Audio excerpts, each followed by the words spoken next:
इनको चाहिए कि बल्ला छोड़ के अपना इंतखाबी निशान चूहा रख ले।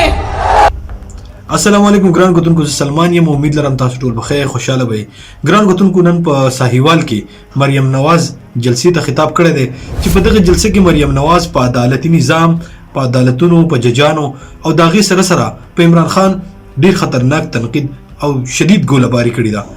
د مریم نواز په تقریر کې په سر کې خو صدا سي خبرې وي چې هغه صدا سي جړه پر یاد کوو چې را کله چې زما د پلار د نواز شریف په سلیوي په عدالتونو کې نو هغه په سوره سپیډ کې وي او په هغه کې په تاریخونو نور کول کېدل او دغه سره چې کوم رویه کې ده نن هغه رویه د عمران خان سره ولې نه کیږي مریم نواز وایي کدا ملک یوي دا قانون یوي دا د ټولو د پاره یو شانی د زما د پلار سره د دې ملک نظام او د دې ملک عدالتونو د قانون سره کول هغه کار نن د عمران خان سره ولې نه کیږي هغه چې عمران خان چې عدالت ته نو راغلی او مطلب هغه لکه په عدالت یو احسان کړو چې راغلو مطلب هغه چې عدالت عمران خان نه غوښته خو عمران خان عدالت غوښته دغه شان بدی ډیره خوندوري خبرې دي د مریم نواز په دې خبرو باندې با د یو څو خبرې کوم خپل رائے په ورکوم تاسو ټول واورئ چې مریم نواز مخکې سوی मुस्लिम लीग नून का एक भी बंदा उठाया जाता था ना नवाज शरीफ ने मर्दाना वार 1 साल जेल काटी 1 साल बेगुनाह होते हुए मैंने 4 महीने एक बार और 4 महीने 2 बार जेल काटी। राना सनाउल्लाह ने हेरोइन के झूठे मुकदमे में जेल काटी। हमारे कारकुन कुछ आज तक जेल काट रहे हैं, कोई नहीं रोया, किसी ने तस्वीर नहीं बहाए। ये 2-2 दिन की जेलें काट के आते हैं और टीवी पर बैठ के रोते हैं। نواز وی چې ګوره نواز شریف چې دی هغه 2 کال دی کې 9 کال جیل تیر کو دغه شان رانا ثنا الله او په خپل ځان په کیمیات کو دغه شان د خپل پټي ډیر کارکونان یاد کړل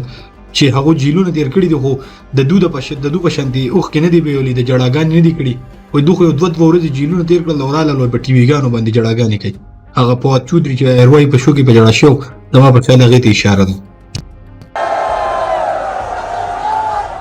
नवाज शरीफ ने अपनी मरती हुई बीवी को लंदन में छोड़ के आकर मर्दानावार अपनी बीवी के साथ गिरफ्तारी दी। कारकुनों के आगे ढाल बन के खड़ा हो गया, कहा पहली कुर्बानी दी है, देनी है मैं दूंगा, मेरी बेटी देगी, मेरे कारकुन नहीं देंगे। और ये लीडर देखो कारकुनों को कहता है जेलें भरो, जेबें खुद भरता रहे, कारकुनों को कहता है जेलें भरो। مریم نواز وایي چې نواز شریف چې دی کله چې هغه باندې الزامونه ولګېدل بېګناه خو چې کله به الزامونه ولګېدل نو هغه د ټولو نه مخکې ځان په خپله راغی او عدالت ته ځان پیش کړو او د خپل لور سره یې ځان قانون ته حواله کړو او وایي چې لکه خپل کارګنان یې نه دي مخکې کړي په خپله مخکې شوی دی او ځان یې جیل ته حواله کړی خو وایي چې د عمران خان ته وګوره په خپله چې دی ځان له ضمانت کوي او خپلو کارګنانو ته چې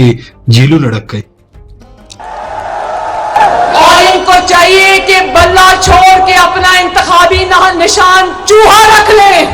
को مریم نواز په دې ځای کې چې عمران خان ته چوها وي زما په خبرو به خپکیږي نه موږ ته په پښتو کې منګک وایو خو دې مریم نواز عمران خان ته چوها ولي وي منګک وته ولي وي چې عمران خان د دې پلار ته چې هغه د ملک 3 پیری وزیر اعظم پاتې شوی دی چې عمران خان د ملک 3 پیری وزیر اعظم پاتې شوی نواز شریف ته بګوړه وای بوزدل وته وای او مختلف الزامونه په لګي نو بیا خو د دوه حق ته چې عمران خان ته چوها وي او ورته منګه کو يرسه ځکه چې عمل خو د پښتو دی जो आगे से लीड करे उसको लीडर कहते हैं, जो पीछे जाके छुप जाए उसको कीदर कहते हैं।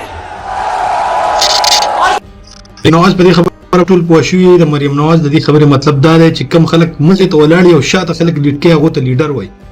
لیډ کول مطلب لیډر چې کوم مخې ته خپل مخې ته شاته خلک په ځان پسې لیډ کوي نو لیډري خو چې کم سړی شاته ولاړ او خپل کارګنان مخې ته کوي نو هغه ګیدړي نو په دې خبره کې عمران خان ته چې دی مریم نواز ورته ګیدړ وي د دې پارټي خلک ډېر زیات خپه کیږي خو چې هغه دوی ته کنزل کوي نو تو ورتم کوي قانون خود ټول د باره شان دی पाकिस्तानी कौम का लीडर एक गीदड़ नहीं हो सकता, एक बुज़दिल नहीं हो सकता, टांग पे प्लास्टर लगाकर घर में चूहे की तरह छुप के बैठ जाने वाला हमारा लीडर नहीं हो सकता। خپل تر چولې دی په کور کې د منګک په شانتي پټ شوی دی او هغه زموږ چرته هم لیډر نشي کېدی. और फिर उस दिन मर मर के पेश हुआ अदालत में तो ऐसा लगा जैसे जमानत लेने नहीं जमानत देने आया हो. लगा कि जजेस को जमानत देने आया है. और आज मैं सुबह टीवी में देख रही थी, टीवी में आ रहा था कि इसने कोई दरखास्त दी थी अदालत में कि मेरी मनपसंद जगह पर मनपसंद अदालत में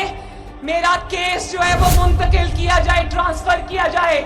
तो जज ने कहा ये नहीं हो सकता, ये कभी पाकिस्तान की 75 साल की तारीख में कभी नहीं हुआ.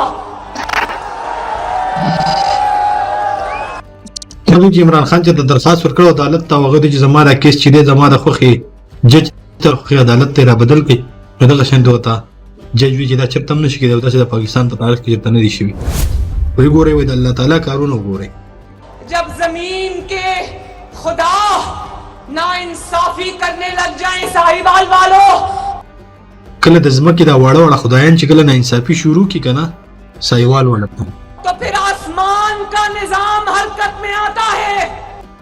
د اسمان نظام چې دی د په حرکت کې راځي कि फला जज के आगे मेरा केस लगा दो. और यास्मीन राशिद, डॉक्टर यास्मीन राशिद कहती है फिक्र ना करो सुप्रीम कोर्ट में सादे बंदे बैठे हुए ने. دا و چې کله چې د اډیو چې کومه لیکل شوې ده دغه جج او د پرویز الهي نو په دغه کې چې دنو دغه هغه دا خبرې کې چې فکر مکوئ او په سپریم کورټ کې ډیر سادهګان ججان نستی. रिकॉर्डिंग के फजाइल सुन सुन के थक गए. اوس د عمران خان هغه خبره کوي چې کله هغه د منصور علي خان په پروګرام کې چې کله وزیر اعظم او منصور علي خان ته تاسو کو عمران خان ورته ویل چې بالکل ایجنسیانو له پکار د چې هغه د ملک د وزیر اعظم یا د ملک د وزیرانو او د مشرانو خبري ریکارډ کی او مریم نواز وی چې په هغه ټیم کې با مونږ د عمران خان د خلینا د ایجنسیانو د پون ریکارډولو په دغه جدن او فضایل به اوریدو د هغه به تعریفونه کول چې داسې پکار نه. और आज कहता है ऑडियो लीक किसने की, टेप किसने की. तो जरा मुंह से ये भी फूटो कि ऑडियो लीक में है क्या. نو وای چې نن عمران خان دا وای چې دا आवाज چا ریکارډ کو څوک دي چې زموږ خبري ریکارډ کوي او دا ولې ریکارډ کوي. نو مریم نواز وته چې د دې خلینو د دام رو باسه کنه چې ستا په دې اډیو ریکارډ کې دیسا مطلب خبري ریکارډ شوی یا نه دی ریکارډ شوی دغه خبره بل طرف تکا خو تاسو باس ته سکوي تاسو خبري سکوي په سباره کې خبري کوي چې غری کټ شوی دي و دام لګ د خلینو روکاګه. ऑडियो लीक में ये है कि इमरान खान तुमने अपने सहूलतकारों से मिलकर बेंच फिक्सिंग की है. साजिश करूं हमेशा से ये मोहरा है इसका ये है कि मैं जो भी कहूं लेकिन मेरी कोई चीज बाहर नहीं आनी चाहिए. مریم نواز وی چې را عمران خان همیشه دا غواړي چې که زه هر څه کوم که زه ښه کوم که بد کوم که تور کوم که سپین کوم کنه که د شادي نه سازشونه کوم خو زما دې سخت کار کیږي نه. तो इमरान खान साहब जरा आंखें खोल के देखो, तुम्हारी आंखें खोल के देखो जिन्होंने तुम्हें कंधे पर बिठाया हुआ था ना वो एस्टैब्लिशमेंट घर को जा चुकी. اوس عمران خان ته چې اوس ته د کوم ججانو په وګو باندې سوریږي لګیای کنه نو مریم نواز عمران خان ته وایي چې د دینه مخکې چې ته د کوم اسټابلیشمنت په وګو سور شوی وي او په حکومت کې راغلی وي وای هغه وګي اوس نشته وای هغه مړ شوی دی هغه چې د دنیا نه تللی دي او دا اوس چې د کوم ججانو په وګو ته سورېدو کوشش کې او واپس په اقتدار کې دراتلو کوشش کې ان شاء الله وای دا د دې ججانو د وګي هم پاتې نشي. तुम बेफैज हो चुके और इंशाअल्लाह बेफैज ही रहोगे. ټول په جلسه کې مریم نواز چې دا غي په عمران خان ډیر زیات تنقید وکړ بار بار دا خبر وکړه چې تم بے پیز ہو گئے ہو تم بے پیز ہو چکے ہو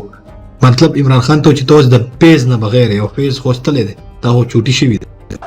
साहिवाल वालों कुरान पाक में लिखा है कि लोगों के दरमियान हक और इंसाफ करो. अदालतों के माथे पर बड़ी खूबसूरती से लिखा है कि अदल करो, पहले अदल होगा फिर इलेक्शन होगा। वोट को इज्जत मिलेगी, वोट को इज्जत मिलेगी, वोट को इंसाफ मिलेगा, फिर इलेक्शन होगा। موضوع چې اول به ووټ ته عزت میلاویږي کوم چې د دوی د پارټۍ ناره وه کله چې د پانا مالک سعود عمران خان د دوی سره دا کومه دښمني شروع شوه نو د مسلم لیگ نون دغه یوه ناره نیولې وه چې ووټ کو عزت تو په دې ګاه نشانې هم وې جوړولې او دا یوه ناره وه د دوی یو ډېره مضبوطه نارې وه چې ووټ کو عزت دو چې مخالفین وله د ووټ کو عزت کافي مذاق هم راوکړو خو نن مریم نواز وایي چې اول به ووټ ته عزت میلاویږي د هغې نه بس به بیا الیکشن کېږي इलेक्शन से नहीं डरती। د مریم نواز دا خبرې ډېرې اوږدې شوې خو ملګرو دا پروګرام خپل لا غونډه په اخره کې صرف یو خبره کومه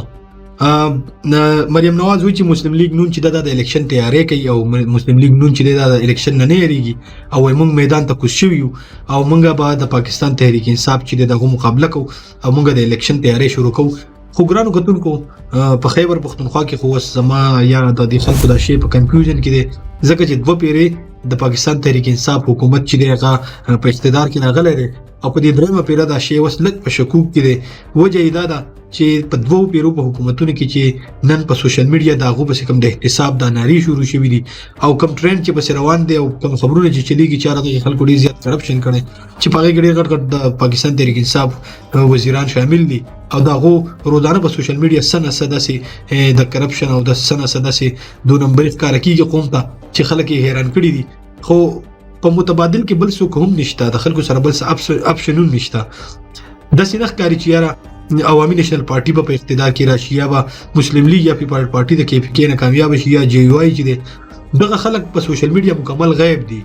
نشته پته نشته چې ولې خو هغه خلک نه راځي کوم په کومه طریقه چې د سوشل میډیا باندې د پاکستان تحریک انصاف زور دی نو که د پاکستان تحریک انصاف چې دی په خیبر پښتونخوا کې او پیر بیا کامیابیږي نو تاسو ټول ته پته ده چې نن سبا صرف د سوشل میډیا دور دی او د سوشل میډیا باندې به د تحریک انصاف حکومت کې دی چې په درېیمه پیرو په خیبر پښتونخوا کې جوړ شي خو خبره مونږ د پنجاب کوله نو په پنجاب کې د حالات د ښکاري چې عمران خان به که عمران خان یو کني هغه چې په کومه طریقه پرویز الهي دی پارټي تر اذن نکو او هغه د پارټي صدر کو نو عمران خان ته شاید دا اندازه لګیدلی و چې یاره شاید چې زنه اهل شمه او بیا د سینا چې زما په پارټي کې شاه محمود قریشي یا اسد عمر یا دغه کسان د صدارت په ځای باندې په خپلو کې بجنګ شي نو عمران خان د پارټي د مضبوطوالي لپاره او د ځان سره د نورو سیټونو د مرګرتیا لپاره پرویز الهي کوم ته چې عمران خان د پنجاب د ټول نغټ ډاکوي هغه ډاکوي راوستو په خپل پارټي کې شامل کو او هغه د پارټي صدر کو نو د دین داسې ښکاري چې د عمران خان یا د پرویز الهي دا پلانینګ چې کپرس کې عمران خان چرته نه اهل شو نو بیا به د پاکستان تحریک انصاف حکومت خو بیا هم شاید چې راشي خو شاید چې وزیر اعظم یا د دې مشري چې دا هغه بیا پرویز الهي بکای ګرانو کتونکو زه سلمان تاسو نه اجازه غواړم الله پامان